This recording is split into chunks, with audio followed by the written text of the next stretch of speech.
What if one small mistake, just grabbing the wrong suitcase, quietly changed two lives forever? Stay with this story till the very end, because what begins as an ordinary airport mix-up turns into a moment of kindness that rewrites destiny. And before we dive in, if stories like this touch your heart,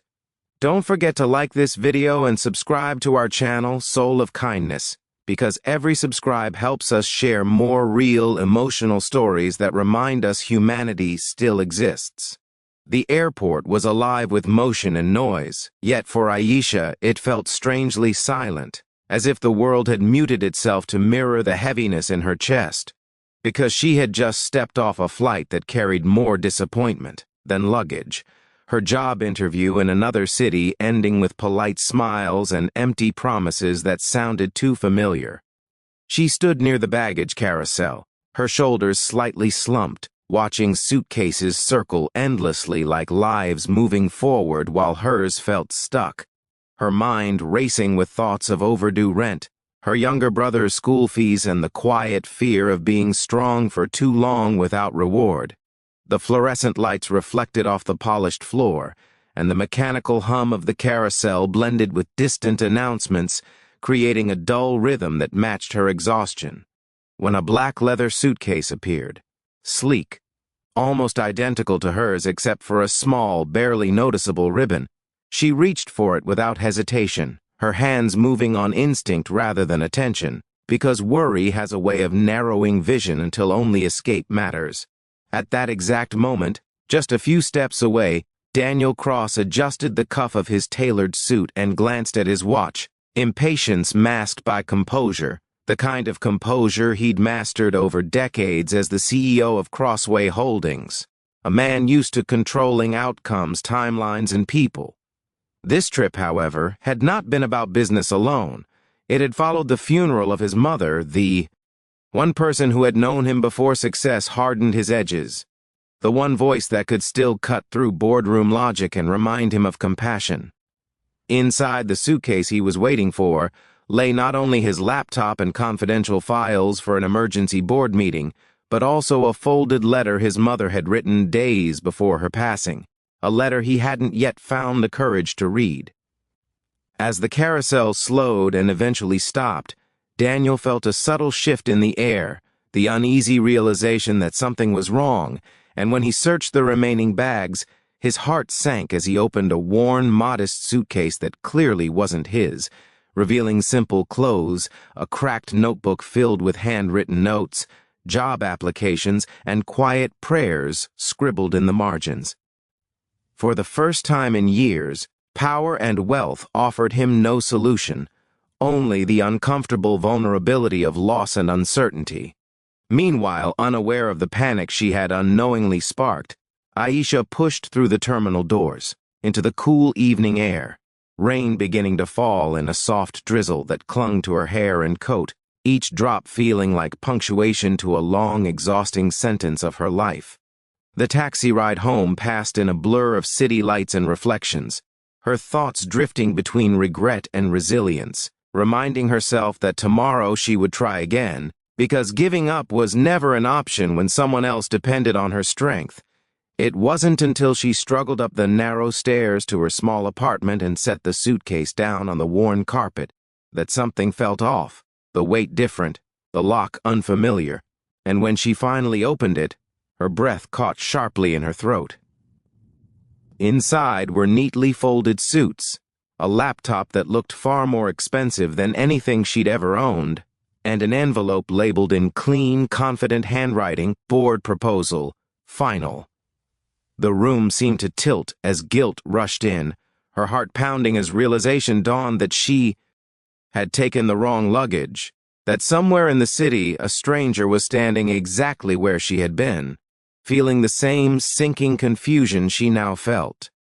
She sank to the floor, rainwater dripping from her sleeves, staring at the contents like evidence of a crime she never intended to commit,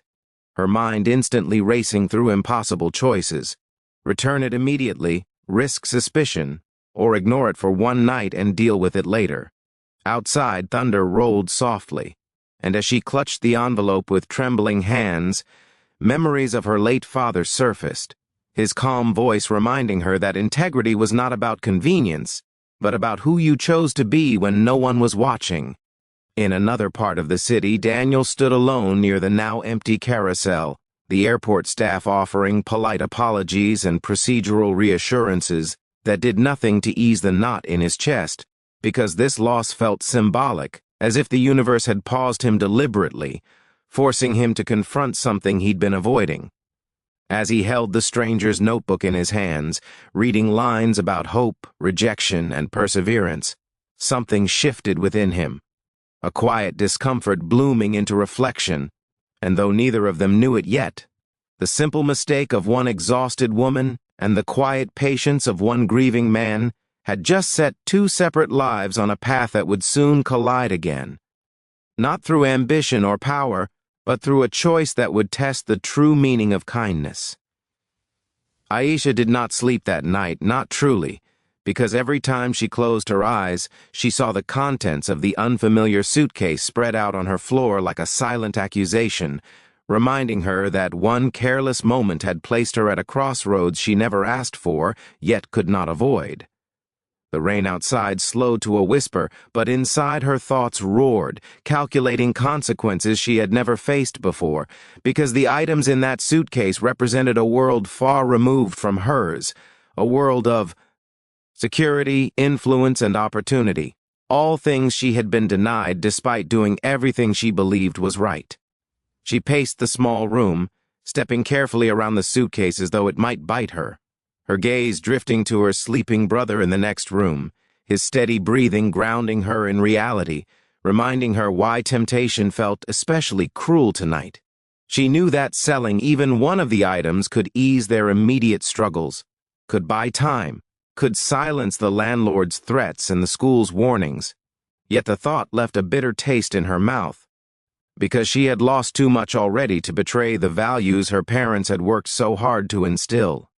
At dawn, as pale light crept through the thin curtains, Aisha made her decision, one that did not erase fear but gave it direction, and she gently closed the suitcase, her hand steadier than she felt inside. She opened the laptop just enough to search for contact information, her fingers hovering nervously over the keyboard, half expecting alarms or accusations to leap out at her. And when she found an email address attached to a corporate profile, she typed a message that was simple, honest, and unapologetically human, explaining the mix-up and asking how she could return the luggage as soon as possible. She stared at the screen for several long seconds before hitting send, her heart pounding as though she had just stepped off a ledge, unsure whether she would land on solid ground or regret. Across the city, Daniel Cross sat in a glass-walled conference room surrounded by executives and legal advisors, the missing suitcase turning a routine emergency meeting into a tense standoff of contingency plans and controlled frustration, because without those documents, decisions worth millions were suspended in uncertainty. When his assistant quietly placed a tablet in front of him with an incoming email marked urgent, Daniel almost ignored it, until he saw the subject line referencing the airport luggage, and in that moment, the room seemed to fade as he read her words. There was no demand, no manipulation, only an apology and a willingness to fix a mistake, and something about the tone, unguarded, sincere, cut through his exhaustion in a way no boardroom strategy ever had. He dismissed the meeting early, surprising everyone, and replied personally, thanking her and suggesting they meet at a small cafe near the airport, a neutral place where the exchange could be simple and discreet. When Aisha read his response, relief washed over her so intensely that she had to sit down, the fear she'd been carrying since the night before, loosening its grip just enough to let her breathe again. The cafe was quiet when she arrived, sunlight streaming through the windows as she chose a table near the corner, clutching the suitcase close as though it were a fragile truth that could shatter if mishandled. Daniel arrived moments later, dressed simply, without the armor of corporate authority, and for a brief second, they both hesitated, two strangers bound by an accident neither had planned. Their conversation began awkwardly, apologies exchanged, gratitude offered, but as minutes passed, something unexpected unfolded, a natural ease that came from honesty rather than status. And when Daniel thanked her not just for returning the suitcase but for reaching out at all, Aisha found herself explaining more than she intended, her words spilling out about the interview that went nowhere, the responsibilities waiting at home, and the quiet fatigue of trying to stay hopeful. Daniel listened without interruption, without glancing at his phone or checking the time, absorbing her story with an attention that surprised even him, because in her resilience he recognized something he had nearly lost in himself. When she slid the suitcase across the table, her hands trembling slightly, Daniel accepted it with care, then paused, looking at her with a thoughtful expression that held no judgment, only respect.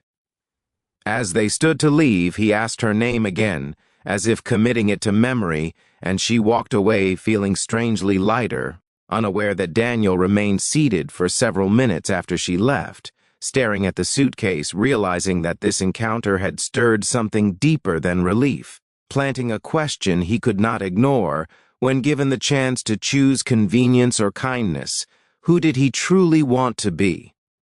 Life slowly returned to its familiar rhythm for Aisha in the days that followed, though something subtle had shifted inside her, as if the simple act of doing the right thing had quietly strengthened her in ways she couldn't fully explain.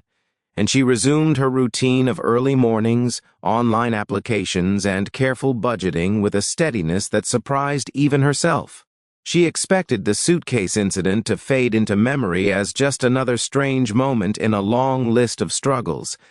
And yet, one afternoon, as she helped her brother with homework, her phone buzzed with an unfamiliar email notification that made her pause, her heart skipping when she saw the sender's name, Crossway Holdings.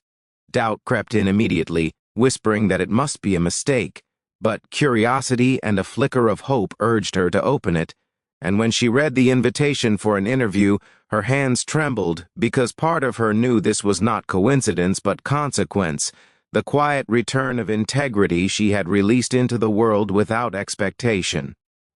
The night before the interview, sleep eluded her again, though this time it was not fear alone but anticipation, the careful preparation of answers and the deeper question of whether she truly belonged in a place that still felt far removed from her reality. The next morning, she stood in front of the towering glass building, her reflection staring back at her in borrowed confidence, and as she stepped inside, memories of the airport surfaced, grounding her with a reminder that she had already faced something far more intimidating and chosen well. Daniel Cross watched from his office window as Aisha was escorted in, recognizing the quiet determination in her posture, and when she entered the interview room, their eye contact held a moment longer than professional etiquette required, an unspoken acknowledgement of how they had arrived here. The interview unfolded differently from any she had experienced before, because Daniel asked not only about qualifications and experience, but about decisions, values, and moments when she had chosen principle over ease.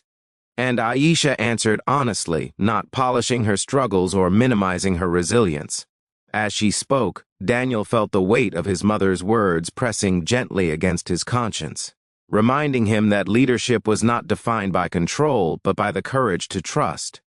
And in Aisha's story, he saw a reflection of the company's original mission, long buried under expansion and profit margins.